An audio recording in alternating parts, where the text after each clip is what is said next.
يا خيمة دعوية تزهو بها أبهى وتشرق حولها الأنوار. يا خيمة دعوية تزهو بها أبهى وتشرق حولها الأنوار. يا أيها الشادي ترنم برهة قم حي أبهى فالأفاضل زار.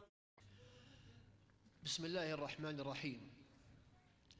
الحمد لله ما غرد بلبل وصدح، وما اهتدى قلب وانشرح، وما عم فينا سرور وفرح، وصلاة وسلاما طيبا مباركا على النبي المطهر وعلى آله وصحبه أجمعين. أحييكم بتحية من القلب يطيب شذاها مسكا وريحانا، وتحمل في طياتها حبا ووفاء، فالسلام عليكم ورحمة الله وبركاته.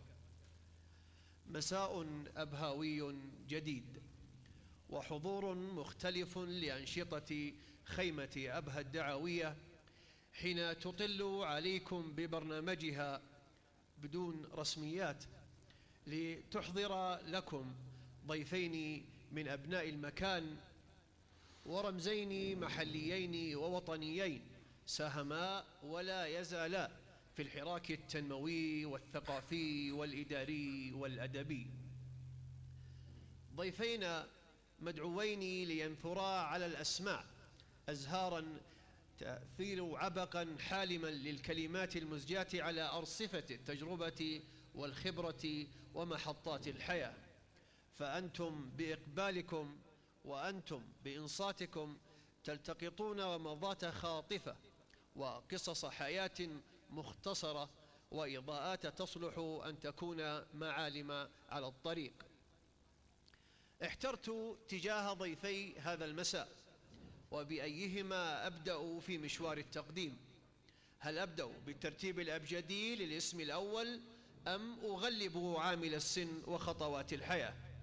ولكن عامل السن هو الأكثر إقناعا وإنصافا في تقديم ضوئين وقامتين تستحقان بالفعل كامل التقدير والاحترام. الضيف الأول هو الدكتور محمد يحيى المزهر، الإداري البارع، ومن تعود جذوره لتمنية شهران تمنية الاخضرار الدائم، حاصل على شهادة الليسانس في علوم التاريخ من جامعة الإمام بكلية اللغة العربية والعلوم الاجتماعية بالرياض، وعلى شهادة الماجستير في الإدارة العامة من جامعة بيتسبرغ في ولاية بنسلفانيا بالولايات الأمريكية، وعلى شهادة الدكتوراه مركز دراسات الشرق الأوسط والدراسات الإسلامية في بريطانيا بعنوان مدى إمداد التعليم العالي في المملكة القطاع العام بالقوى العاملة المطلوبة، حالة دراسية عن عسير.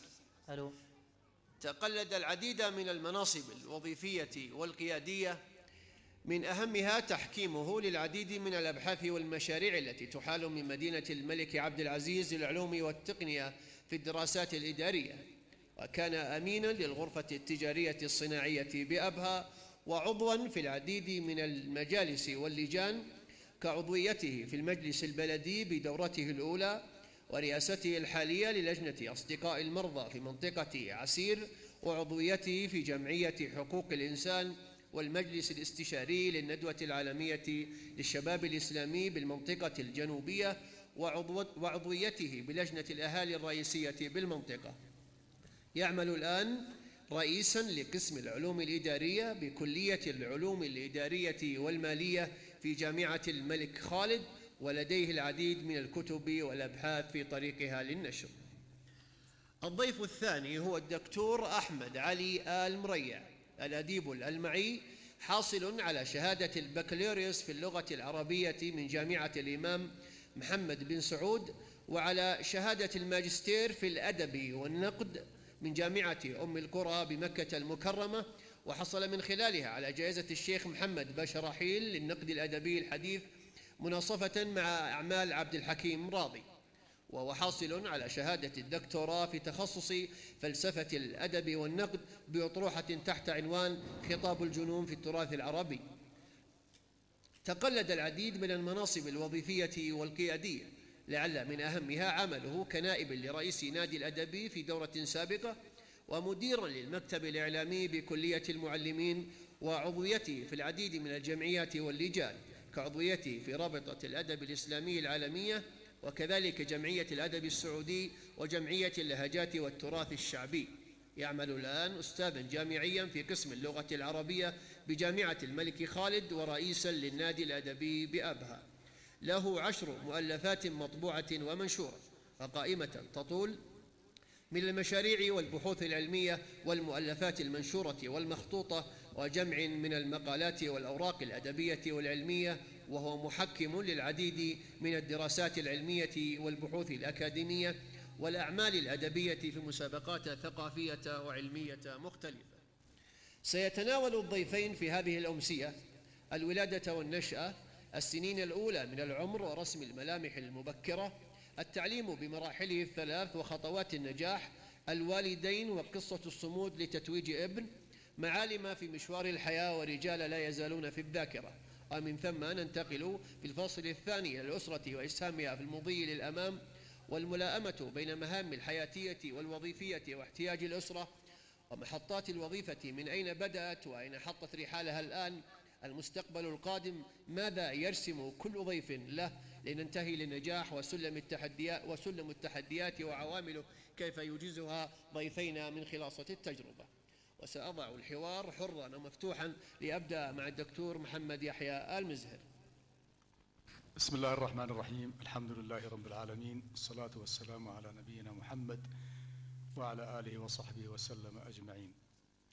حقيقة في هذه الليلة ما أنا وأخي إلا كبائع التمر في هجر بين هذه الوجوه المباركة وبين هذه القامات العلمية، ولكن لعلنا مساهمة مع إخواننا القائمين على هذه الخيمة الدعوية، الذي أسأل الله سبحانه وتعالى أن يجعل ما قدموا في ميزان حسناتهم، فأبناؤنا وبناتنا ونساؤنا ومجتمعنا وأسرنا بحاجة حقيقة لمثل هذه المخيمات ومثل هذه اللقاءات المباركة، الذي أسأل الله سبحانه وتعالى أن يبارك في الجهود جميعا.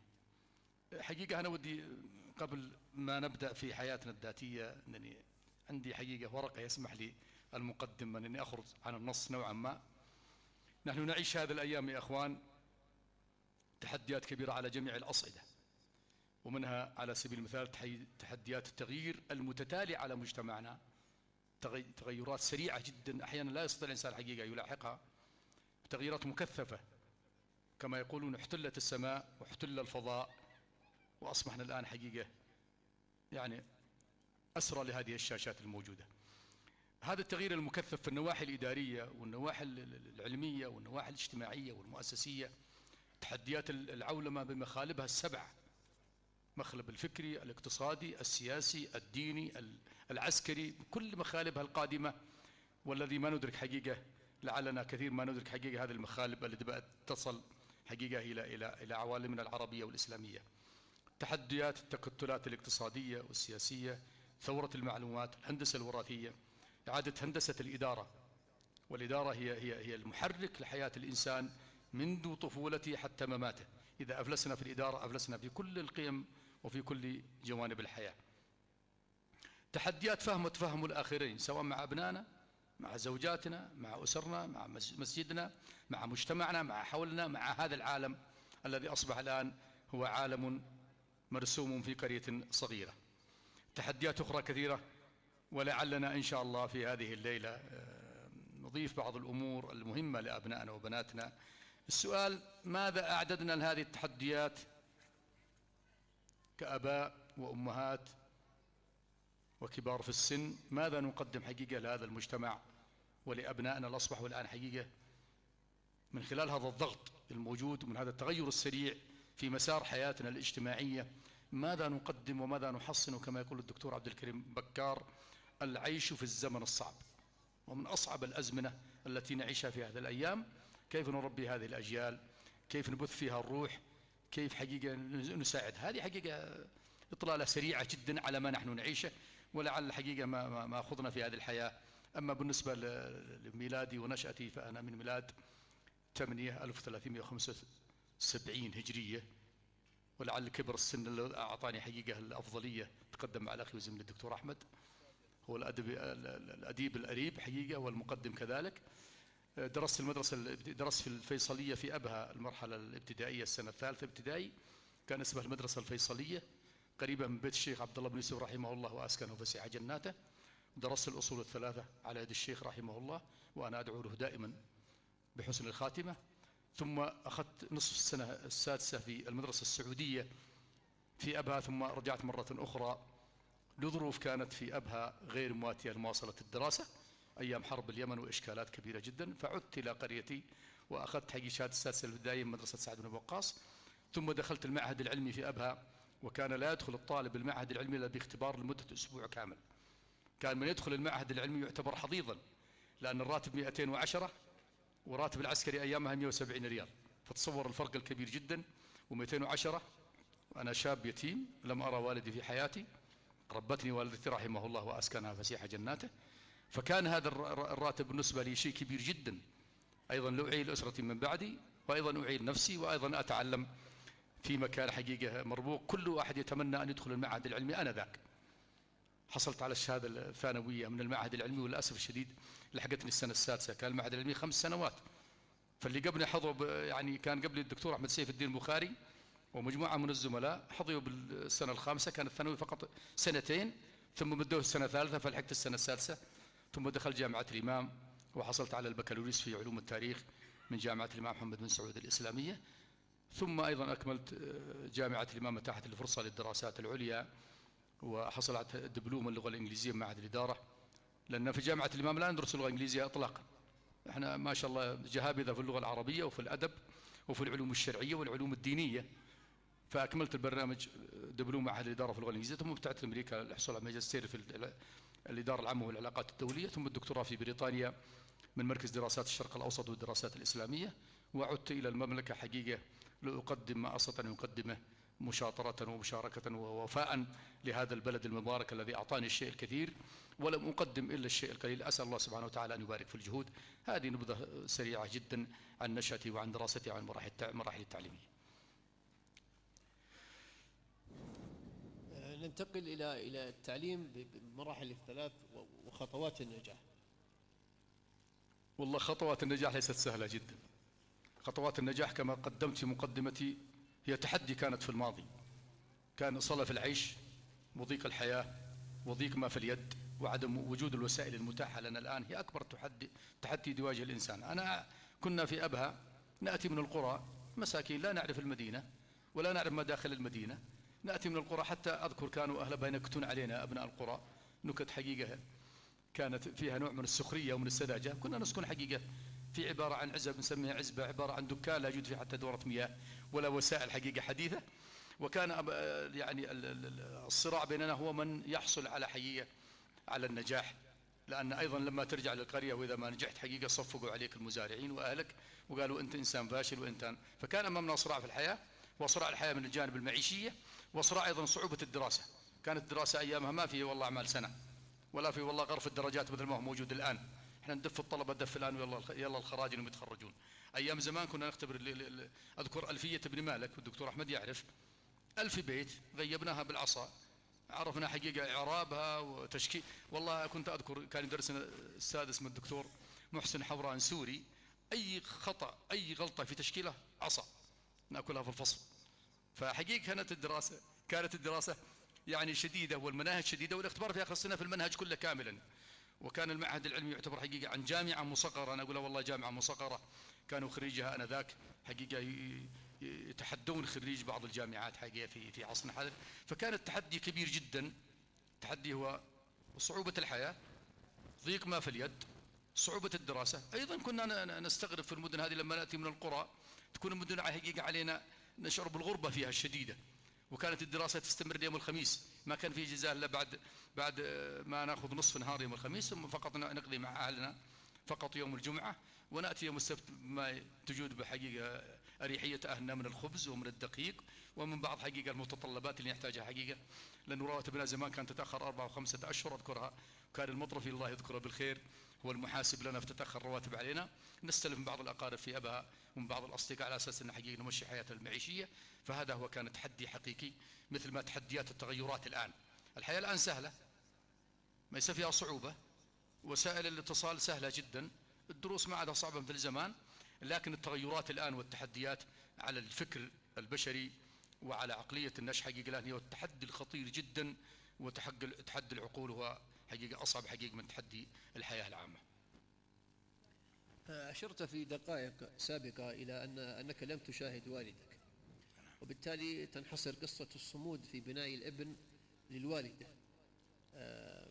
هل تحدثنا عن هذه القصة؟ والله يعني غياب الوالد كان صعب جدا. الوالد يعتبر صخرة حقيقة يلتجئ الإنسان بعد الله عليها، لكن الأم كما يقول الشاعر: الأم مدرسة إذا أعددتها أعددت شعبا طيب الأعراق، وكما يقول في البيت الثاني: من لي بتربية النساء فإنها في الشرق علة ذلك الإخفاق. إذا كانت الأم مجيدة وكانت الأم مربية فاضلة، فالأب يغيب أكثر وقت. حتى في الوقت الحاضر الآن الأب غائب عن البيت، يمكن ثلثين وقته للأسف الشديد. بعض الآباء على مقاهي الإنترنت وعلى مقاهي الشيشة وعلى الشلة وعلى الزملاء وعلى كذا كذا، لكن الأم هي حقيقة العمود الفقري لأي بيت، وهي حقيقة المربي الأساسي والتي تستطيع أن تخرج الأجيال الصالحة بإذن الله سبحانه وتعالى. ولعل بعض الآباء أيضا مشغول بنكد الحياة وبظروف الحياة الصعبة الآن، لكن الأم هي المأوى بعد الله سبحانه وتعالى في هذا الزمن الصعب. فالأم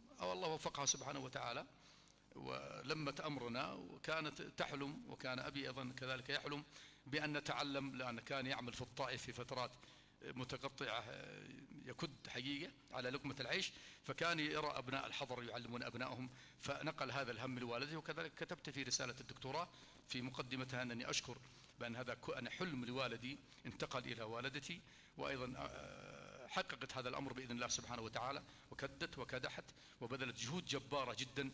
وأنا أعتقد أن أمي هي من الأمهات المثاليات التي تحظى حقيقة بالتقدير، والحمد لله سبحانه وتعالى، وتوفيق الله أولا وآخرا. وأيضا كان أيضا المجتمع يساعد في ذلك الوقت الأم حقيقة في تربية أبنائها، لأن التشتت الموجود الآن والمغريات الكثيرة موجودة الآن أصبح من الصعب حقيقة الحفاظ على الأبناء بصورة التي كانت حقيقة في الماضي. فلها مني الدعاء الخالص، وأسأل الله سبحانه وتعالى أن يجعلها في ميزان حسناتها، وأن يحفظ آبائنا وأمهاتنا لتربية هذا الجيل في هذا الزمن الصعب. دكتور محمد، قبل أن نمنحك الاستراحة الأولى في جولتك، مشوار حياتك هناك الكثير من المعالم فيه بكل تأكيد، وبالتالي لابد من وجود رجال في الذاكرة. ما هي أهم معالم مشوار الحياة، ومن الرجال لا تزال ذاكرتك تحتفظ بهم؟ والله أنا يعني أدعو لكل من علمني في سواء من المراحل الابتدائية أو الثانوية أو الجامعة، لكن بلا شك يعني خاصة في مرحلة الجامعة، كنا في المتوسطة والثانوية ليس لدينا حقيقة ذاك الإدراك وذاك الوعي القوي جدا، لكن في الجامعة يعني أذكر من درسني من علماء العالم الإسلامي الدكتور عمر عود الخطيب أطال الله في عمره كان باقي حيا، الدكتور عبد الرحمن توفي رحمه الله، الدكتور عبد الرحمن رأفت الباشا رحمه الله من علماء حقيقة العالم الإسلامي، الدكتور توفيق السبع، الدكتور حقيقة محمد رجب البيومي أستاذ الأدب حقيقة ودرسني في الجامعة، الدكتور عبد الله بن عبد المحسن التركي كان عميدا للكلية أيامها زمان، مجموعة من العلماء حقيقة لا يذكرني حقيقة. أما في المعهد العلمي فأكثر حقيقة من حقيقة أثر فينا الشيخ إبراهيم سير حفظه الله وأطال في عمره، كان من الأساتذة حقيقة الجهابذة، الأستاذ عبد الخالق الحفظي مدير تعليم رجال المع سابقا، الدكتور الأستاذ محمد عبد الخالق الحفظي كذلك، الأستاذ علي مهدي الأديب الأريب صاحب محلات الذهب، أيضا الدكتور موسى خواجي من منطقة جيزان، الدكتور الأستاذ أحمد خلاف، مجموعة حقيقة من العلماء اللي علمونا. أسأل الله من مات منهم أن يتغمده واسع رحمته، ومن بقي منهم أن يطيل في عمره، كانت لهم حقيقة بصمات. يعني أذكر الدكتور عبد الرحمن الباشا في جامعة الإمام كلية اللغة العربية، ونحن فقراء رواتبنا 320 ريال في الجامعة، كانوا يوصينا حقيقة بالقراءة الحرة، وكنا 4 في عزبة، كنا نخرج يوميا للبطحة، وكانت الكتب يعرضونها على الأرصفة، اللي حقيقة قرأ واستمتع نشتري 4 كتب في الأسبوع أنا وزملائي، وكل واحد يقرأ كتابه ثم نعيره للثاني، فتصور في كل أسبوع نقرأ 4 كتب في مختلف العلوم والفنون، كم تتصور حصيلتك؟ يعني أذكر كان يعني يمر في الأسبوع يقرأ الواحد لا يقل عن 200 صفحة قراءة حرة غير القراءة المنهجية، وعلى يد هؤلاء العلماء فأتوقع أن هذه حقيقة ستؤثر، وما كان هناك ملهيات ولا مغريات، لا تلفزيون حقيقة ولا سيارة تنقلك في مكان آخر ولا مكان، ما عندك إلا الكتاب والمسجد والزملاء. وحقيقة أذكر كنا نتناقش حقيقة في هذه المجالس مع زملائنا مناقشات ثرية وغنية جميلة جدا، وننقل ما يعطونا الأساتذة في القاعات إلى أماكن دراستنا نسميها العزبة زمان. ويعني هذه أشياء الذي ذكرتهم، فأسأل الله أن يطيل في أعمارهم، ومن ماتوا ما أسأل الله يتقبل، ومن نسيت منهم فوالله أعتذر له. جميل. نمنح دكتور الإدارة استراحة مؤقتة بعد جولته الأولى. ننتقل الآن إلى دكتور الأدب دكتور أحمد علي المريع. افتح هذا من الشيخ مفتوح. بسم الله الرحمن الرحيم. أعد مرة أخرى ولا الميكروفون مهم.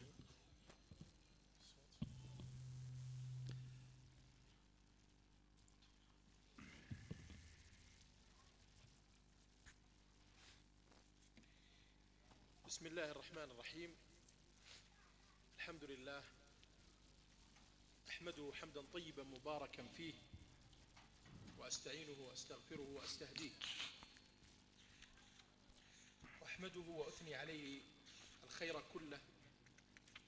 اللهم لك الحمد أن جمعنا في هذا المساء إخوة متحابين متآلفين في أمن وأمان، والناس من حولنا يتخطفون، وهذه من أفضال الله عز وجل علينا وعلى الناس، ولكن أكثر الناس لا يعلمون.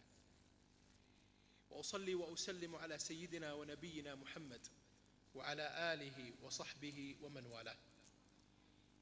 أيها الإخوة الكرام، السلام عليكم ورحمة الله تعالى وبركاته، وأسعد الله تعالى مساءكم بكل خير وبركة. الحقيقة أحرجت في هذا المساء بالجلوس في هذا المكان، وأنا أعلم أن كلا منكم أحق مني بالجلوس، فلكل منا حكاية. وقديما سئل الشيخ علي الطنطاوي عن الحياة، ما هي الحياة؟ فقال رحمه الله: سئل هذا السؤال أحمد شوقي فقال: الحياة الحب، والحب الحياة. أما أنا فأقول: الحياة الذكريات، وما الحياة إلا الذكريات. الشيخ رحمة الله عليه علي الطنطاوي كان في عشر 80 آنذاك، قد استدبر المستقبل وراء ظهره. أما أحمد شوقي فقد كان شابا وفي مقتبل الحياة، المستقبل أمامه، لذلك كان الحب هو المحرض على العمل. أما الطنطاوي كما يقول رحمه الله، يقول: تركت المستقبل خلفي. وكذلك كل شيخ يقول: فعلت وعملت. أما الشاب فيقول: أفعل وأعمل. هذه الجلسة أيها الإخوة يقعدها أو يجلس فيها من كان له رصيد حقيقي من التجربة، وربما رصيد من العمر. وبالرغم من أننا قد قطعنا في العمر مشوارا، إلا أننا نرى أن حكاية مثل هذه التجارب على أمثالكم، كما قال أستاذي: كمن يبيع التمر على هجر، ولكنكم تسددون وتوجهون وتعينون وتسامحون. أقول بالنسبة لتاريخ ولادتي حسب أنا سأخلط جميع هذه وأنا من النوع يمكن الذي لا يحب كثيرا الترتيب النمطي المقيد.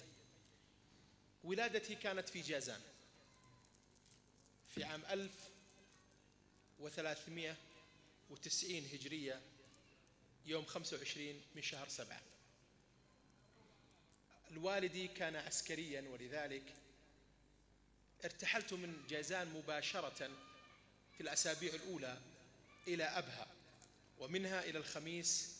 وكما ذكر لي وذكرت لي الوالدة بأنني كنت في حالة لا يرجون فيها سلامتي، ولكن الله من وأفضل ومد في العمر فاللهم لك الحمد.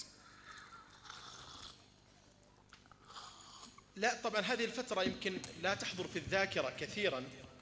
جيد. لكن الذي أذكره هو طفولتي الثانية، لأنني انتقلت من الخميس إلى الرياض. كان والدي يعمل في المستشفى العسكري، وكان مسمى العمل آنذاك، الآن انتهى لا وجود له، مساعد تخدير، وهي مرتبة فوق التمريض ودون الطب. وأرى بعض من الأقارب وبعض ممن يعني من جماعة الأدنين موجودين ويعرفون حضوره وعمله ونجاحه في هذا التخصص. كان مضرب المثل في الالتزام وفي جودة الأداء. أقول انتقلت إلى الرياض، ومن هنا بدأت أدرك في الرياض، ومن الأشياء التي أدركها في الرياض آنذاك التلفزيون. وكان في منتصف التسعينات تقريبا من الهجرة، في منتصف التسعينات قبل أن أدخل إلى المدرسة الابتدائية. ألفت التلفزيون وعرفته لأنه سيأتي له حادثة بعد قليل. وكنت كما يحكى عني وكما أعرف من الآن، وهنا كما قلت لكم بعض من الأقارب، ولذلك سأروي ما يشهدون به. كنت شقيا إلى درجة مبالغ فيها الحقيقة في طفولتي، إلى درجة بلغت ببعض وجهاء الجماعة مرة من المرات أن يقول لي عيانا وأنا في مرحلة متأخرة وأنا يمكن في ثالثة ابتدائي، قال: والله إني أحبك، أني أحب أباك وأحب أمك وأخو الوالدة من الرضاع، ولكني والله وأحب أن أدعوكم، ولكني والله أكره أن أدعو أبوك وأمك لأجلك. كنت يعني يبدو أنني كنت أعمل ما لا يعمل حقيقة. ولا أذكر والدتي تقص لي قبل فترة فتقول: لم أكن أذهب عند أحد حتى يشتكى منك. وكنت بين ضارب، ومن النادر أن أكون مضروبا إلا أنها تأتي في أحيان. دعم عنك التحطيم والتكسير والتجسس على الخصوصيات وفتح الغرف المغلقة والدواليب وإلى آخر ذلك. هذه من المرحلة يعني من قبل الدراسة. وأذكر أن الوالدة كانت من شدة الحرص تقفل الباب. البيوت قديمة، برغم أن الوالد اشترى بيتا مسلحا آنذاك ويعتبر شيئا غريبا يعني في الوزارات. تقفل الباب بالقفل وتذهب للنوم الصباح وهي مستأمنة أن الطفل في داخل البيت لن يخرج.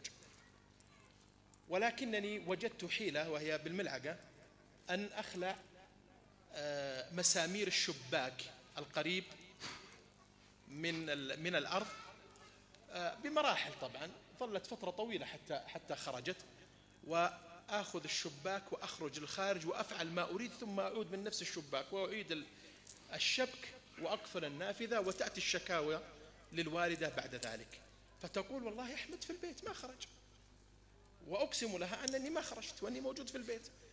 والشكاوى من كل جهة صدقتني في آخر المطاف أن الناس يتهمونني بما ليس فيه، وأنهم يرمونني ظلما وعدوانا.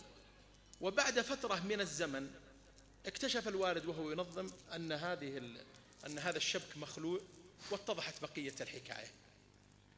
من الحيل الأخرى التي كنت أعملها، والعجيب أن حتى الأطفال اليوم لا يكتشفونها، وأنا أحدث فيها حينما يكون الباب مغلقا وهو درفتين ومقفول، بالإمكان فتحه بنزع الصاج العلوي والسفلي ومباشرة ينفتح الباب، وبالإمكان أن تسكره بكل سهولة، وهو أن تعيد نفس الطريقة وتركب المزلاج وتدفع، يتقفل الباب يعود مقفولا كما كان. هذه قبل المدرسة، هذه كل أحداث قبل المدرسة. حدث عجيب قبل المدرسة مررت به، وهو أنني كنت أسهر مع أولاد جيران وكانوا من بني شهر من الجنوب، ونحن في حي الوزارات آنذاك، وهم يقاسموننا نفس البيت. البيوت كانت تباع على أرباع وعلى أنصاف، فكنت في السطح والجو حار ولا مكيفات، وأنا وإياهم أطفال صغار نلعب، أختي معي، وجاءهم خال لهم كان بدينا وواضح عليه أثر السفر، وكان صاحب تريلا يسافر ويروح ويأتي. فلما رآني وأنا جالس جاءهم يسلمون عليه، وأنا ترددت في السلام، يعني لأني أنا يعني أرى أنني لا أعرفه ولا يقرب لي ولا شيء من ذلك. فناداني، جئت وسلمت عليه، فأخرج من جيبه ريال وأعطاني، وأعطى أختي كذلك، وأختي الثانية كذلك. هذا الريال يا أخوان الآن أنا في 40 لا زلت أذكر لذته إلى اليوم، وأحب هذا الرجل إلى اليوم ولا أعرف من هو، وأدعو له. أريد أن أقول أنه أحيانا بعض الأشياء البسيطة التي لا نتحسسها ولا نعرف أثرها تبقى أثرها في النفس لذة كبيرة. وهذه الأعمال حقيقة إذا رجا بها الإنسان وجه الله سبحانه وتعالى، ولو كان صاحبها غنيا، أنا من أسرة متوسطة الحال وهي إلى الوضع أعلى المتوسط أكثر منها من إلى أسفل المتوسط أو أدنى المتوسط، ولكن مع هذا في هذه المرحلة وجدت هذه اللذة. المرحلة الابتدائية لا أذكر منها تفاصيل كثيرة، لكن أذكر أني درست في العصر، كانت في ترميمات المدرسة فما كنا ندرس، لكنني كنت على ما أنا عليه من شقاوة الطفولة أو شيء من هذا القبيل. عدنا إلى الخميس حينما نقل الوالد لظروف جدي رحمه الله الصحية، وفي الخميس ابتدأت قصة أخرى مع الشكاوى ومع المشكلات أيضا. وأذكر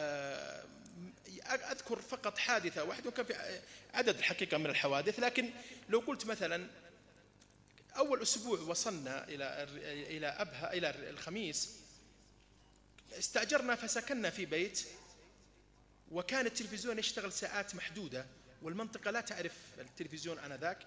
أذكر أننا جئنا بالرياض بتلفزيون ملون هدية لشخص يعرفه بعض من هنا برتبة عسكرية عالية، كلم الوالد وقالوا لي التلفزيون ملون فأحضره. نحن ظل معنا التلفزيون العادي حتى يمكن 1405 أو حدودها يعني، لكن فأذكر كان التلفزيون عندنا في البيت يفتح، فيقولوا لي أولاد اللي في الشارع افتح الباب خلنا نشوف الصور هذا والتلفزيون، فكنت افتح لهم الباب. هم علمتهم أن يروا التلفزيون، وكانوا يظنون أن وراءه أحد وأن هناك شخص يدخل في الخلف، وكانوا ينظرون من الخلف. وهم علموني لعبتين، أو أنا كذلك نعم علموني لعبتين لم أكن أعرفهما من قبل. علموني ما يعرف بالطراقيع التي تؤخذ من الكفر ويوضع فيها البارود والمسمار، ثم يضرب بها وتعمل فرقعة أو صوت. أنا لم أكن أعرف هذه قبل هذه المرحلة، بل أنا أول ما وجدتها عملت منها تليفون وأنا طفل صغير ألعب فيه، يعني وصلتها وعملت زي التليفون. يعني أنا متأثر بالتلفزيون يعني، ولا ما رأيت تليفون يعني في الواقع. وعلموني أيضا الكفر الكبير هذا الذي ندحرجه كنا في الحارة ونتحرك ونستخدم أيدينا الإشارة اليسار وأيدينا الأخرى الإشارة اليمين وهكذا. علمتهم أنا مقابله الدنينة، نحن في الرياض منتشرة عندنا وكانت معروفة أيام طفولتي هناك، فعلمتهم إياها. لكن من الأحداث التي جعلتني أنقطع منهم وأنني كانت في عمارة تحت الإنشاء، وكان الخزان مكشوفا، وهو أنا ما درست ثاني ابتدائي لا زال، نجحت من الصف الأول وسافرنا إلى الخميس، والوالد بصدد أن يدخلني إلى المدرسة. فكان في عمود صغير، وأنا شقي بطبيعتي، عمود مربوعة تعترض الخزان، ويبدو أنني رميت شيء في الخزان، وكأن الأولاد يرون أن هذا يعني غريب ويعني ما هم منهم على الأقل، فقالوا لازم تشل وفي العادة أنا والله ما أستجيب، لكن شفت المهمة سهلة فمشيت على العمود هذا ونزلت اليد أسحب، ما أدري والله باغة أو كرتونة أو إيش اللي رميته ما أدري في الخزان، خزان ممتلئ بالماء، فحركوا المربوعة وسقطت في الماء وهربوا، وأنا لا أعرف السباحة. وأذكر حتى الثوب الذي كنت ألبسه آنذاك ثوب كويتي قصير، وأنا لازلت صغير وبقلاب ولكن لطف الله سبحانه وتعالى سقوطي مع الحركة وضعت يدي فإذا بأمام الماسورة، ماسورة الدينمو، فمسكت بها وخرجت وعدت إلى البيت وأنا مبتل، وأخبرت الوالدة بما وقع، وقالت اكتمه عن أبوك لأنك لن يخرجك مرة أخرى الشارع إذا علم ذلك، وكنت أكبر أولاده يعني في المدرسة الابتدائية نفس الشيء. تذكر لي الوقت يعني باقي كم تريد؟ طيب، من الأشياء التي أذكرها يعني أنني خرجت يوما فوجدت أحد أولاد الحارة يلعبون ومعه بويا أو شيء من هذا القبيل، وكان الولد أنا تقريبا في 8 سنوات أو كذا، لم يدرس بعد ما ذهب المدرسة، فوضعت يدي في سطل البوية، وكان الولد حلقها أبوه وأعطيته وجهين أو 3 ورنيش بويا أذكرها الآن، أبيض زيتي أو زيتي فاتح أو شيء من هذا القبيل. أذكرها لأن لها حادثة، وذهبت للبيت ونسيت الموضوع، والأسرة الأخرى يعني تعالج هذا الوضع، وخرجت في العصر فما راعني إلا والده بفنيلة خرج من البيت وسروال أكرمكم الله، ويلحقني، لا يريد أن يضربني، يريد ما هو أكبر من ذلك، وفي حالة من العصبية ومن الانفعال لا يمكن قياسها. أنا مباشرة أدركت أن الموضوع ليس موضوع ضربة وعلقة وتنتهي الأمور، وإنما ربما تنتهي إلى شيء آخر. فسعيت، ولكن تفاجأت بأنه يستطيع أن يطوي المسافة أكثر مني، ولذلك راوغته مرة أو مرتين، وأراد الله عز وجل أن يأتي أحد الأصدقاء، وهو أخ هذا الرجل اللي يجلس في هذاك المكان، الأخ حسن أخوه محمد رديف، ويحجزه عني في أحد الأسياب أو الأزقة في الرياض، ويفعل في الخميس ويقول هذا طفل صغير وأنت رجل عاقل، والرجل يهدر من الغضب وله عذره. في المدرسة الابتدائية لا أعرف أن يعني كان تعليمي جيدا ومعدلاتي جيدة، لكن الشكاوى كانت عالية جدا. وأذكر مجموعة من المعلمين المميزين الذين عرفناهم في هذه المرحلة وتركوا أثرهم. الأستاذ برهان سليم برهان، وهو أستاذ فلسطيني، وأستاذ آخر مصري كان يدرسنا الرياضيات، ولكنه في أثناء الانتظار أو في بعض الساعات التي أو الأوقات اللي يكون فيها شيء من الوقت يقرأ القرآن باللغة أو بلهجة أو بالطريقة المصرية الجميلة جدا في التجويد، فأثر علي، وكنت أذهب إلى البيت وأفعل مثله، أقرأ مثله عند أخواني وفي البيت، فأثر فينا تأثيرا كبيرا. وأستاذ آخر من جيزان اسمه مبخوت كان يعلمنا أيضا القرآن. هذه شخصيات ما تذهب من الذهن.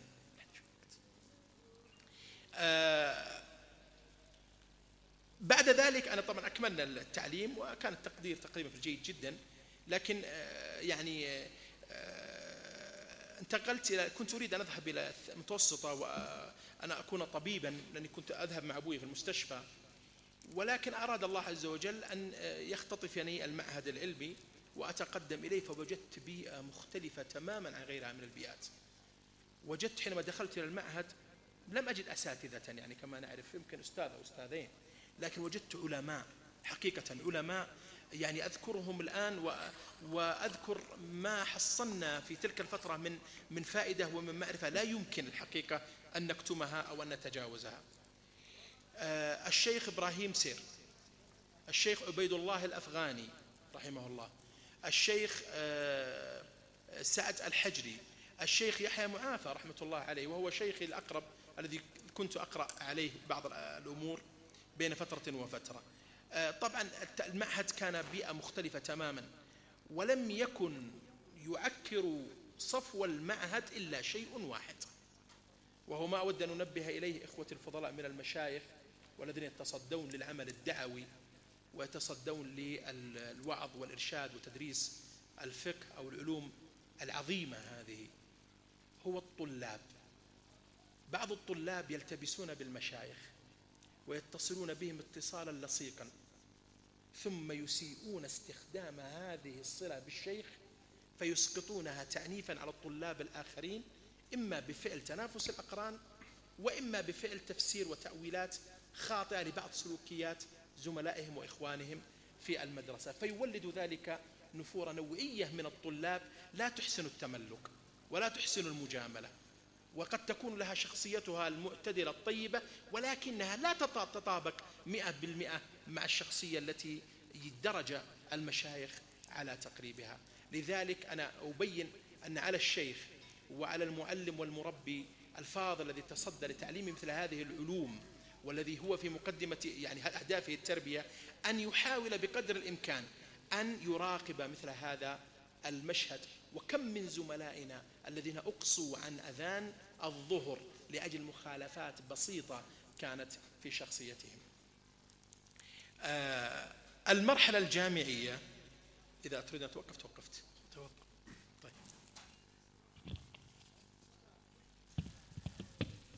يبدو أن الدكتور أحمد مارس شقوته أيضا حتى في الحصول على الوقت، ولدي تساؤل بسيط. إذا كان الدكتور أحمد ما شاء الله تبارك الله ترى أسرته أنه لم تكن ترجى سلامته وثم واصل حياته بهذا الشقاء، فكيف لو كان سليما معافى منذ الولادة؟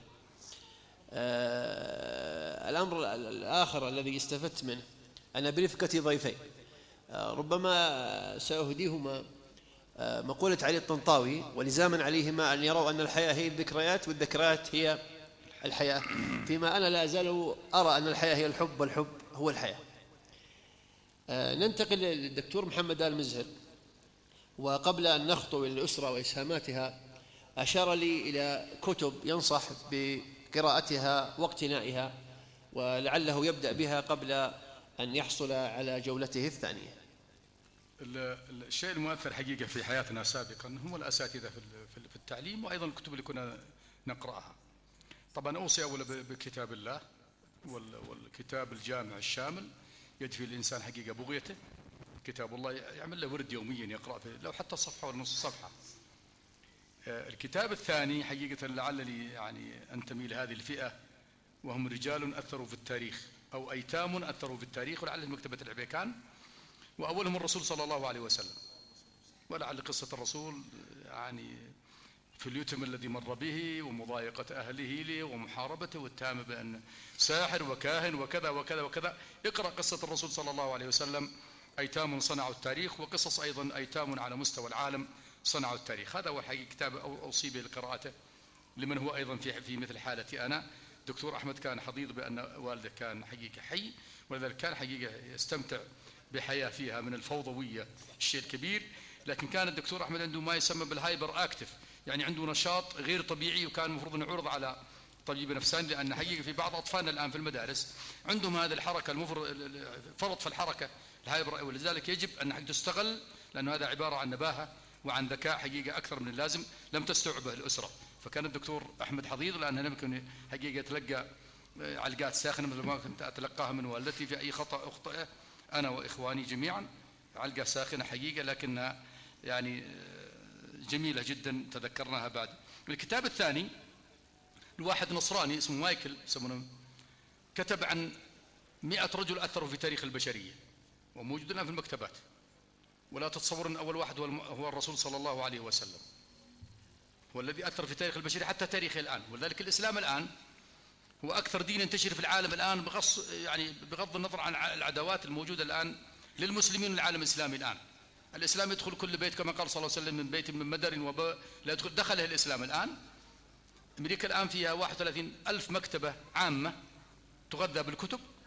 استطعنا في عالمنا الإسلامي وبتعاوننا من دعوة الجاليات أن نتواصل مع 16,000 مكتبة، و15 مكتبة ما قدرنا نغذيها حقيقة. يبحثون عن القرآن، يقرؤون حقيقة عن سيرة الرسول صلى الله عليه وسلم، يبحثون عن العالم الإسلامي، يقرؤون عن هذا الدين حقيقة. هي أمة قارئة. ولذلك من يقرأ هذا الكتاب هذا النصراني عن 100 رجل أثروا في تاريخ البشرية، أولهم الرسول صلى الله عليه وسلم وآخرهم غورباتشوف الذي حطم الاتحاد السوفيتي والذي تبناه الغرب من 17 سنة، ووجدوا فيه الشخصية الملائمة لتحطيم حقيقة النظرية الشيوعية. الكتاب الثالث حقيقة لمحمود شيد خطاب، الرسول ذلك القائد. فأنا كأستاذ إدارة حقيقة يعني يريد كيف كان الرسول صلى الله عليه وسلم هو المنظر للإدارة في العالم إلى الآن. فهو أستاذ العلائق الإنسانية، وهو أستاذ حقيقة المحافظة على الوقت، وهو أستاذ في كل في المشورة في الرأي، ولنا في معركة بدر الشركة. هذه حقيقة تعليق بسيط جدا على بعض الأشياء اللي أهديها لأبنائنا، ويكون الواحد مكتبة في بيته لأبنائه والبنات يستفيدون منها بدلا من مطالعة حقيقة الشاشات اللي في الغث والسمين.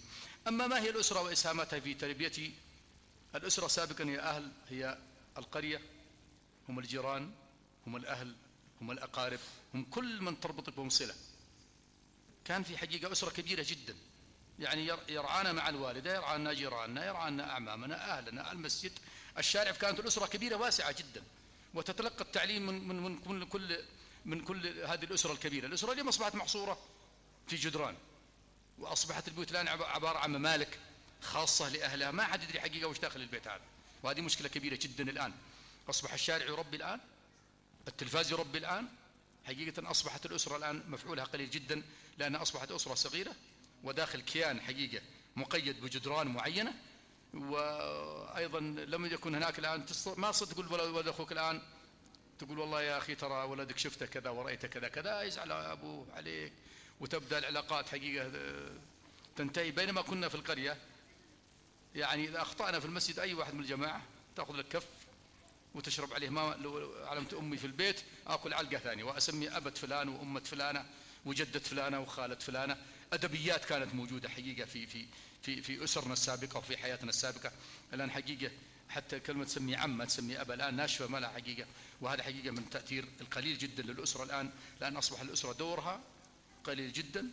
الآن تجد بعض البيوت حتى ما يلتقون على مائدة على الأكل سواء الفطور أو الغداء والعشاء، وتعتبر حتى في العالم الغربي تعتبر هذه المائدة هي لقاء لمناقشة أمور معينة ولاتخاذ قرارات معينة ولرسم استراتيجيات. للأسف الآن أصبح الوالد يأكل سندوتشة، ولا يأكل من البقالة جنب البيت، ولا يأكل حقيقة من حقيقة المطاعم الآن اللي يسمونها الفاست فود، المطاعم حقيقة اللي تؤدي الوجبات السريعة. وهذا والله بدأوا يحاربونها في الغرب، وبدأنا نستوردها عند الآن يسمونها الربش فود الآن، أو يسمونها الجانك فود، يعني الأكل الزبالة الله يكرمكم الآن. وإحنا نأكلها أولادنا الآن اللي أصيبوا بالسمنة الآن وأصيبوا بالأمراض حقيقة الخطيرة جدا الآن، لأن حقيقة إحنا نتبع حقيقة الغزو حقيقة القادم لنا من كل مكان. فأنا أعتقد أن الأسرة زمان كانت أسرة واسعة، أسرة تبني ولا تهدم. كل من في القرية يبني، أيضا في المدينة يبني، المسجد يبني، الشارع يبني، الوليمة تبني. أيضا نستمع لقصص في المجالس، انتهت عندنا المجالس الآن. وذلك مقولة علي رضي الله عنه وعلي بن أبي طالب تودد إلى ابنك 7 وأدبه 7 واصطحبه 7. فين تصطحب ولدك الآن؟ وين توديه؟ كنا نسمع من الشيبان السابقين اللي لهم تجربة في الحياة كبيرة جدا، قصص جميلة وممتعة وحقيقة أثرت في حياتنا حقيقة، وبنتنا بناء جميل جدا، إضافة ما نتلقى من التعليم في المدارس. يعني التعليم كان على مستوى، وكانوا الأساتذة على ولو حقيقة شهاداتهم كانت بسيطة، لكن التوجيه والأمانة وحمل الأمانة كان حقيقة يعني عامل كبير جدا في بناء الشاب في مراحله التعليمية. أتوقف عند هذه ولا أستمر يا دكتور؟ الملائمة بين المهام الحياتية والوظيفية سهلة جدا جدا. أنا مشترك يمكن في أكثر من 10 لجان، وفي الجامعة في أكثر كل اللجان، والله عندي مساحة من الوقت. عضو في الندوة العالمية للشباب الإسلامي، ومؤسس عضو في دعوة وتوعية الجاليات مع الدكتور عبد الله أبو عشي الله يحفظه ويكثر من أمثاله. أيضا رئيس لجنة أصدقاء المرضى في منطقة عسير، مؤسس الحقوق جمعية حقوق الإنسان في منطقة عسير، أيضا رئيس لجمعية فرع الجمعية السعودية الإدارية في منطقة عسير، عميد كلية، مشارك في أكثر ما شئت، وعندي مساحة من الوقت، لكن أرسم وقتي وأتحكم أنا في وقتي، لا يتحكموا فيها الآخرين. يعني نم مبكرا، تصحى مبكرا، والله عندك من اليوم ما شاء الله تبارك الله العظيم تستطيع أن توائم، لكن حقيقة اختلطت عندنا الأمور في رسم الأولويات. نحن كأساتذة الإدارة ارسم الأولوية عندك. الأولويات عندنا حقيقة ما شاء الله ملخبطينها، وجاء الصيف ما شاء الله نقضي في صلاة الأفراح 6 و7 ساعات ومستأنسين، ولما ترجع تنام في البيت والله وش حصلت؟ ما حصلت على شيء. اغتبت فلان وحقيقة اتهمت فلان وضيعت وقتك. حقيقة ارسم الوقت، والوقت ما شاء الله يا إخوان من لم يتمتع في وقته هو خاسر في هذه الحياة. العمر هو الوقت، والغرب أجاد في استغلال الوقت الاستغلال الأمثل. وقت الإجازة إجازة، وقت العمل العمل، كما يقول امرئ القيس اليوم خمر وغدا أمر. لما قالوا والله قتل والدك روح خذ بثارة، قال اليوم خمر وغدا أمر، وهو امرئ القيس. نحن الوقت عندنا والله وسيع يا إخوان جدا وكبير جدا، لكن ما هي الأولويات وكيف نرتب الوقت؟ اعمل لك جدول اعمل لك أولويات، اعمل لك رؤية لمستقبلك، ارسم على هذه الرؤية أهدافك، أهدافك تكون واقعية وسهلة وسلسة وسليمة جدا، بمشيئة الله ستصل إن شاء الله إليها في المستقبل. لذلك نحن أمة مفلسين في استعمال الوقت. لو جيت تقسم الوقت الآن 8 ساعات تنام، وكم تجلس تاكل وتشرب وتسولف وتهدر مع الناس؟ يمكن 8 ساعات. في دراسة أجروها على الوطن العربي كم الإنتاجية عندنا، والعالم يقاس الآن بالإنتاجية. ماذا تنتج؟ ستساهم حقيقة في المعرفة العالمية. وجدوا أن أعلى واحد ينتج 2.5 ساعات وأقل واحد 10 دقائق. وذلك نحن مفلسين وسنبقى في هامش التنمية بالنسبة للعالم، لأننا مفلسين حقيقة في استعمال الوقت. والوقت حقيقة هو كالسيف، إن لم تقطعه قطعك، وعلى حقيقة قطعنا الوقت جدا جدا. وأنا آسف أنني أخذت أكثر مما أستحق. شكرا. عميد كلية العلوم الإدارية، محطات الوظيفة من أين بدأت وأين حطت رحالها؟ في حديثك السابق ربما مررت على كثير من هذه التفاصيل، وبالتالي نحن مضطرون لأن نقفز إلى المستقبل القادم وماذا ترسم له، ومن ثم للنجاح وتجربتك معه كيف توجزها في خلاصة موجزة؟ أولا يا إخوان، لازم يمر الإنسان بمحطات فشل في حياته. محطات الفشل هي الوقود للنجاح. ما في والله واحد منا الآن، حتى كلنا اللي في الصالة، إلا واحد حقيقة عنده عقدة معينة، عنده مشكلة معينة. كلنا مرضى نفسيين، أعترف أنا أول واحد، وأتحدى واحد يقول ماني مريض نفسيا، عنده نقطة ضعف معينة في حياته الشخصية. ونحن ندرس مادة البرمجة اللغوية العصبية، لو تجد مع كل واحد تجد عنده مشكلة. ما مشكلة مع الجيران، مشكلة مع زوجته، مشكلة مع أبوه، مشكلة مع أخوانه، مشكلة مع نفسه، مشكلة مع المسجد، مشكلة مع حقيقة كيف يرسم حياته، مشكلة مع ميزانيته، مشكلة مع صرفه. عنده قضية حقيقة معينة في حياته. لكن إذا اعترفت بهذا الجانب أنت اكتشفت حقيقة نقطة الضعف فيك. كيف تعالجها؟ تعالجها والله تعترف أولا وتقول والله أنا فشل في هذا الجانب. تقول والله مثلا ناس يقول والله يا أخي أنا ما أقدر أقوم أصلي صلاة الفجر، عندي مشكلة كبيرة جدا، والله الساعة ما تنفع فيها والمرض الصحية، هذه قضية كبيرة جدا. كيف تعالجها؟ مع علاجها شيء سهل. الفشل هو طريقك للنجاح. ما والله إنسان مر بحياة جميلة كلها ورود حتى وصل إلى القمة. هذا الرسول صلى الله عليه وسلم صب الجزور فوق رأسه واعتدت عليه قريش واتهموا بكل شيء، ومع هذا يقول توينبي، هذا حقيقة مستشرق غربي كتب عن الحضارة الإسلامية، يقول الحياة تحدي ورد. وهذا محمد يتكلم عن الرسول صلى الله عليه وسلم، أتى إلى قريش يتحداها. يتحداها في ماذا؟ يتحداها في الفصاحة، يتحداها في اللغة، يتحداها في الأمانة، يتحداها في الصدق، يتحداها في الخلق. فإذا قريش أفلست في كل الجوانب، ولذلك تحدى وردت قريش حتى فاز الرسول صلى الله عليه وسلم في تحديه. فلا تحسب أن الحياة والله سهلة وسموث وما شاء الله مليئة بالورود يمين وشمال، أبدا والله الحياة صعبة جدا جدا. لكن تعترف بأن هذا الفشل يعطيك قوة وقود لتعبر إلى المستقبل. زملاء أخذوا الدكتوراه قبل ب20 سنة ورجعوا أداروني في الجامعة، بل أهانوني والله بعضهم، بل نال مني بعضهم، والله ما فتت في عضد أبدا. هذه الحياة، هذا قدري وقدرهم في الحياة. إن الله سهل لهم أمور، فلان وصل إلى وزير، فلان وصل إلى كذا، ما عليك منه، هذا نصيبك في هذه الحياة. تؤمن بالقضاء والقدر بأن هذا الله سبحانه وتعالى كتب لك هذا الجانب، ولذلك يكون هذا وقودك في الحياة. ومع هذا بفضل الله سبحانه وتعالى استطعت أني أصل بعد 20 عام وبعد ماراثون طويل جدا جدا وبعد متاعب ما في مجال حقيقة للذكرى في هذا المكان، ورجعت بفضل الله سبحانه وتعالى ومشيت أنا وزملائي الآن أكن لهم التقدير والاحترام، بل أقبل رؤوسهم من درسني من زملائي في الجامعة، نحن الآن زملاء وعلى وشك التقاعد ونذهب في آفاق الله حقيقة. فأيضا لا تحبط في هذه الحياة. عيالنا الآن أولادنا نقول لهم الآن ولا أبوي ترسل مشوار يتكسر، يعني كأن الحياة ليست والله صندوق من الشوكولاتة اختار على كيفك وتأكل أبدا، والله والصندوق من الأشواك، وكل ما صارت تقضي على هذه الأشواك وترسم حياتك وتعتبر الفشل طريق للنجاح، ولا لا تستسلم للإحباط ولا تستسلم للفشل أبدا. فما إنسان وصل للقمة إلا بعد معاناة ومعاناة ومعاناة، وبعد حقيقة يعني جهود جبارة. وهذه حقيقة هو طعم الحياة مثل ما قدم الدكتور. الحياة هي حب. أصل بعض الناس يستمتع في أنه ينكد عليه وينغص عليه، لأن حقيقة تعطيه نكهة وتعطيه حقيقة قدرة بأنه إنسان فيرم يسمونه قوي صلب، لا تأتي الرياح فتهبه يمين وشمال ويكون كالريشة في مهب الريح، بالعكس كل من يتعرض لهذا. ولو تقرأ سيرة العظماء، والرسول صلى الله عليه وسلم وقائدنا وقدوتنا في هذه الحياة وقائد أيضا الغرب، كم مر بالمراحل في حياته ما أكثر من أدموا أهل الطائف عقبيه ويدعو الله سبحانه وتعالى لم يكن بك علي سخط فلا أبالي. أهم شيء أنك تمشي في الطريق الصحيح، الطريق اللي رسم الرسول صلى الله عليه وسلم، تبتغي من هذه الحياة الآخرة، يكون عملك خالص لله سبحانه وتعالى، تحمل الأمانة على عاتقك، لا تستسلم للفشل فتكون أول الفاشلين. شكرا. شكرا دكتور محمد. ننتقل إلى أستاذ اللغة العربية ورئيس نادي أبها الأدبي الدكتور أحمد مريع. أنا سأحاول أن أوجز فقط، وأيضا سأخلط كل هذه الأمور دفعة واحدة، وأحاول أن ألملم لأني أنا فهمت أن الزمن أطول مما أتيح. عموما أنا نسيت أن أقول انتقال المعهد العلمي بعد أن انتقلت إلى أبها أكملت السادسة ابتدائي اختفى هذا النشاط الذي يذكر عنه تماما، وجاء مكانه هدوء، حتى أن الذي لا يعرفني يظن أن في البرود، ومع أنني أنجز أكثر بكثير ممن يدعي أنه حرق وأنه سريع يعني الغضب، ولا أدري هل هي المرة الأولى استنفذت كل ما تجاربي كلها وانتهت.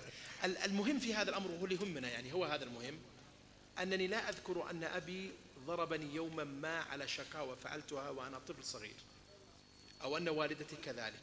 كانوا ينبهونني ويبينون لي أن هذا خطأ، ويرجون لي أن أتعدل، والحمد لله رب العالمين. لما دخلت المعهد اختلفت الأمور تماما، وكما قلت لكم صحبت مشايخ، ولعلي أخذت منهم أكثر بكثير ممن أخذ منهم كثير من زملائي الذين ذهبوا بعد ذلك للشريعة. وأقول هذا وأنا أشير إلى أني لي عدد من المؤلفات برغم تخصصي في الأدب وفي النقد في مجال الشريعة، وفي مجال لي مشروع قدمته عن جمع السنة النبوية في كتاب واحد، وفي مجال الشريعة، وفي مجال الفقه، وفي مجال أصول الفقه، ومجموع حديثي في حدود 240 حديث في مجال يعني لم يجمع في التراث مجموعا في نفس هذا المجال، هذه غير الأبحاث العلمية الأخرى في تخصصي. أقول أني أخذت منه أكثر من غيرهم، أكثر من كثير من زملائي الذين كانوا معي على الأقل. في الجامعة اختلف الوضع، ولعل أهم حدثين مر علي في الجامعة هو تدريسي أو تلقي العلم عند أستاذ أردني اسمه محمود أبو الخير، هو الآن في جامعة اليرموك. كتبت عنده بحث التخرج، اشتغلت فيه من السنة التي قبلها، وأنهيته في آخر يوم فرصة لتسليم البحث، وهو موجود عندي في 356 صفحة مطبوعة بالكمبيوتر. وقال لي الدكتور هذا يصلح أن يكون رسالة ماجستير أو تطبعه كما هو، لا يزال موجودا عندي إلى الآن. حدثني أستاذي في مرحلة الماجستير الدكتور حسن باجودة، قال يا ولدي أغيب لك 6 أشهر ونعيد النظر في هذا البحث الذي قد أعددته وأنهيته.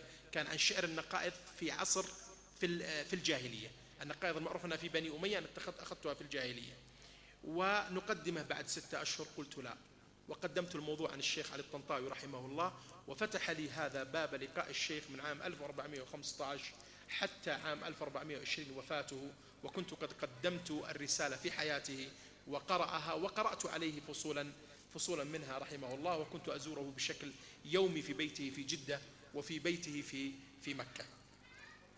أهديت الرسالة إليه وكتبت إلى الشيخ الجليل علي الطنطاوي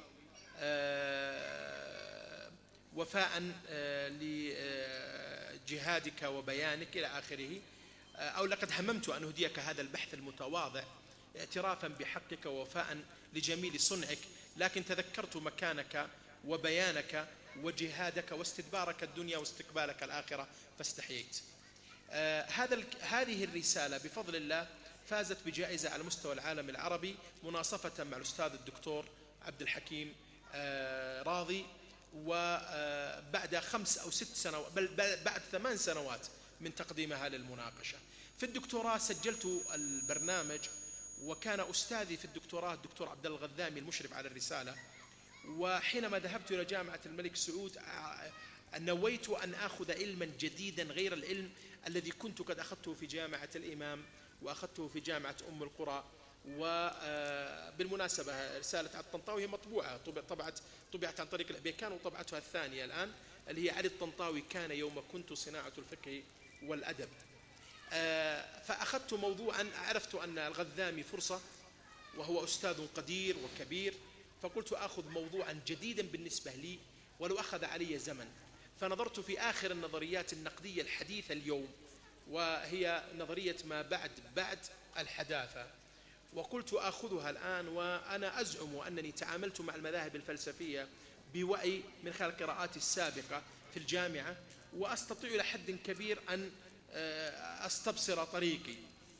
وقال لي حذرني وقال لي أنا أحذرك. أنا قدمت له موضوع خطاب الجنون في الثقافة العربية، قال لي جعله في التراث، على الأقل تأخذ 12 قرن ولا تأخذ الثقافة كلها، قلنا إذن 12 قرن. حذرني طبعا أن أخذ هذا الموضوع وقال ستأخذ 10 سنوات، لن تنجزه في أقل من 10 سنوات، وستصادف مشاكل والمجتمع والضغوط، وسيظن بك الناس الظنون، وستظن بك الجامعة الظنون. لكنني أصررت على تسجيله وسجلته، وأخذ مني فترة طويلة حقيقة لإنجازه، لأنني كنت أدرسه في كتب الرجال وفي كتب التاريخ وفي كتب الحديث وفي كتب الأدب وفي جميع مصادر المعرفة. الحمد لله أنجز البحث وهو الآن بصدد الطباعة بإذن الله عز وجل. أنا يعني من لطف الله بي سبحانه وتعالى أني وقعت في أسرة متحابة ومتآلفة، والد يضرب به المثل في تعامله مع أولاده، ووالدتي كذلك. بل أقسم لكم أنا وصلت 40 الآن أنني لم أسمع صوتا نابيا في بيتنا منذ ولادتي إلى اليوم، بين أبي وبين أمي، ويعرفون الذين من جماعتي هنا يعرفون هذا الأمر يقينا. يعني الآن هما يعني طعنا في 80، نسأل الله عز وجل المد في عمرهم، لكن كما كانت إذا غضب ذهبت، وإذا غضبت هو أيضا ذهب. ويعني هذه نماذج تعرفونها في بعض الأسر. لم أسمع قذفا ولا سبا ولا لعنا ولا شتما، وعشت في مثل هذه البيئة، وبالتالي طلعت وأنا متآخي مع العالم من حولي. تزوجت أيضا مبكرا، وهذه من الأسباب التي ساعدتني. تزوجت وأنا طالب في الجامعة، التي ساعدتني على أن أنجز أعمالي بهدوء، وأن أحقق يبدو أفضل مما حقق بعض من رافقناه، وإن كان ربما أنجز بسرعة رسالته وباشر أسرع، لكني أزعم بأني قد تركت من الأبحاث العلمية المنشورة وغيرها ما يعوض هذا الفارق. المحطات الوظيفية بسيطة جدا، ليست كثيرة. عملت في الإعلام فترة من الزمن، وفي مكتب الإعلامي في كلية المعلمين، وصحفي أيضا في الجزيرة فترة، ويعني عملت أيضا معيدا في الكلية، مجموعة من اللجان، عضو في أكثر من جمعية أو جماعة، منها الأدب الإسلامي ومنها الأدب السعودي، ومجموعة من الجمعيات واللجان. عضو الآن في اللجنة العلمية لكرسي الملك خالد البحث العلمي، وهذه قبل أن أحصل على الدكتوراه، بالرغم أنه في مثل اللجان هذه لا يتعين كما يعلم الدكتور إلا في العادة من يحمل شهادة الأستاذية أو الأستاذية المشاركة. المستقبل بيد الله.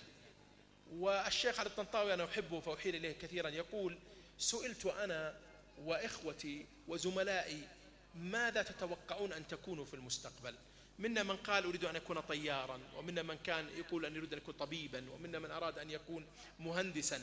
قال: فما تحقق من هذا شيء وتحقق ما يريده الله عز وجل.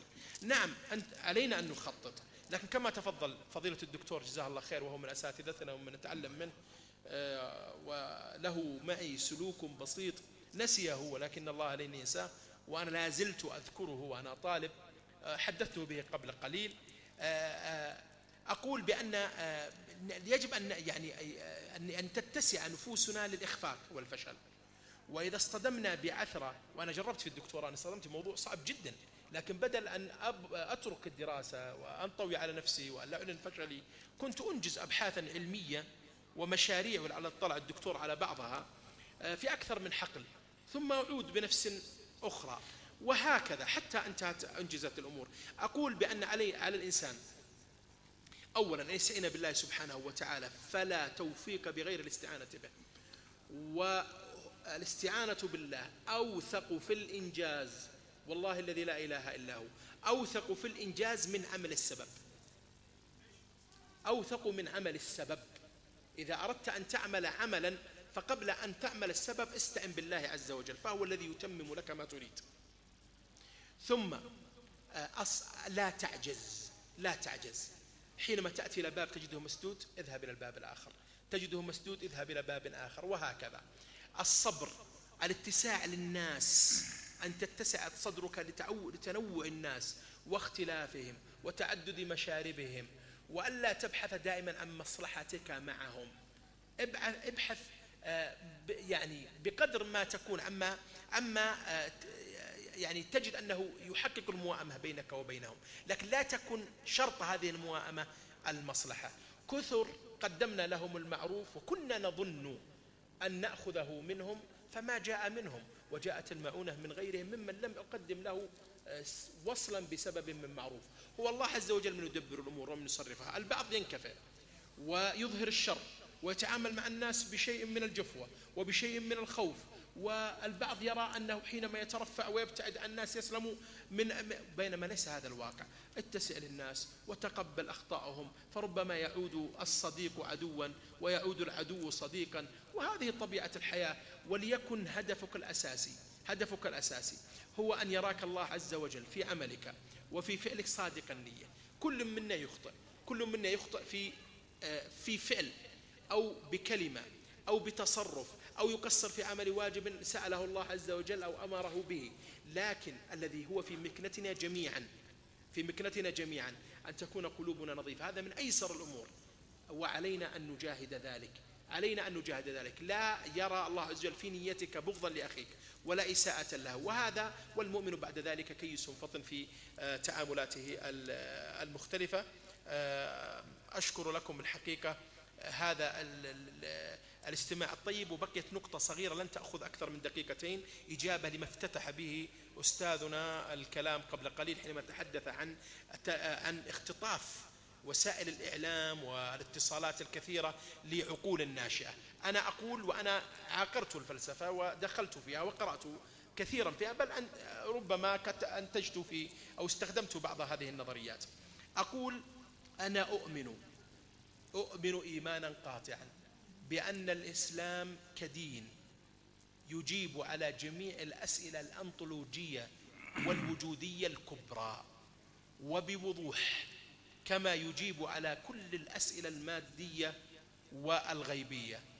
الإسلام يمتلك، يعني لا نخاف، الإسلام يمتلك كمشروع حقيقة لا يمتلكها أي مشروع مادي معاصر، لأنه يستطيع أن يكون أكثر معرفية وواقعية من كل مشروع مادي.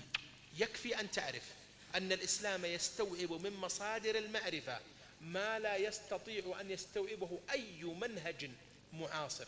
الإسلام من مصادر المعرفة لديه الوحي، وهو مصدر يضاف على المصادر المعرفية التي تستخدمها المناهج، فهو يعطيك رؤية أخرى للكون إضافية تجعل تعاملك أكثر نضجا وتجعل من خبراتك أكثر فاعلية. الكلام يطول وأنا أشعر أني أخذت أكثر من وقتي، وأصلي وأسلم على سيدنا نبينا محمد. شكرا للدكتور أحمد. الحديث عن الذكريات ممتع بحق، واستعراض السير الذاتية ملفت. إشارة الختام مضاءة منذ أكثر من ربع ساعة، لكن سأمنح الدكتور محمد لنسيان أحد محاور هذا البرنامج مدة 2 إلى 3 دقائق لاستعراضها قبل الختام. حقيقة أزعجناكم وآخر الليل حقيقة، وشنفنا أذانيكم، وإحنا الأكاديميين كلامنا كثير حقيقة، والناس ما يرغبون في كلامنا واجد. لكن في سؤال أورده الحبيب المقدم البرنامج: كيف ترسم مستقبلك؟ حقيقة كما قلنا في هذا الزمن العيش فيه صعب جدا، لكن رسم المستقبل سهل جدا. أولا تتوكل على الله سبحانه وتعالى، وما يتوكل على الله فهو حسبه. هذا أي مبدأ عندك، لا تخاف أبدا من هذه الحياة، توكل على الله. 2 عدم الاستسلام للمشاكل، كما قدمنا قبل شوي، يقولون بالغول دونت بي سراوندد، لا تستسلم للمشاكل. ضع نفسك في وسط الحدث، في وسط المشكلة، لا تهرب منها، ستلحقك المشكلة وستحلها بإذن الله سبحانه وتعالى، لأنه فهم المشكلة يعتبر نصف الحل. نصف الحل بسيط، ونحن نقول في الإدارة ما في الدنيا مشكلة ما لها حل، لكن لا تصر ما لها حل إلا واحد. ولدك يدخن تقول والله الحل إني أضربه، لا ليس هذا حل. شوف لك بدائل معينة، شوف البديل المناسب واختاره وطبق عليه بمشيئة الله تنجح. أنا أخبر واحد من الأقارب كان أبناء صغار وتعلم تعليم دينه وهو يدخن، كل مرة يجي على الحمام مكتوب له الرجاء ممنوع التدخين. الأولاد والبنات والله يحاربوا مدى 30 عام حتى أقلع عن التدخين. فنقول في الإدارة ليس هناك مشكلة ما لها حل، لكن لا نصر نحن ما لها حل واحد، ولذلك هذا ما نملي آراءنا على الآخرين بالقوة. استمع للآخرين، استمع للآخرين في الخير. وصفت قريش الرسول صلى الله عليه وسلم في إحدى الآيات أذن، قل هو أذن خير. استمع للدكتور، استمع للحبيب، استمع. وحن نقول حقيقة أن الشيبان رب شور مع راعي غنم، يمكن راعي الغنم عنده والله رأي. وهذا الرسول صلى الله عليه وسلم في غزوة أحد، هل هو الحرب والمشورة يا رسول الله أم هي المشورة أم هو الحرب والمكيدة؟ قال بل الحرب والمكيدة، فأشاروا عليه أن ينتقل من على الماء. ومعروفة قصة أحد وحضرت فيها رسائل دكتوراه في العالم الغربي وقضية بني ساعدة دكتوراه، ونحن والله لا يفقهنا بعض أبنائنا في الجامعة حقيقي للأسف الشديد جدا. تعبر المستقبل ترسم لك هدف بسيط. نقول واحد قبل أيام بيتزوج شاب من أولادنا يبغى سيارة، أبوه ما قدر حقيقة يشتري له السيارة. قلت يا ولدي اقبل لك سيارة ب20,000 ريال، لكن حط في بالك انك بعد ان شاء الله 10 سنوات تركب فيها اقرا ولا تركب لك حقيقة جاكور ولا اي سيارة ستصل اليها بمشيئة الله، لان هذا هدف امامك ستصل اليه بس بشويش. لا تنقص تاخذ حقيقة السلم درجة حتى تتكسر بعدين في السلم وتصل للقمة، وبعد 10 سنوات تركب هايلوكس بدل حقيقة ما تركب الكيوكن الان ولا مرسيدس ولا كذا. سئل الحسن البصري لماذا انت زاهد في الدنيا؟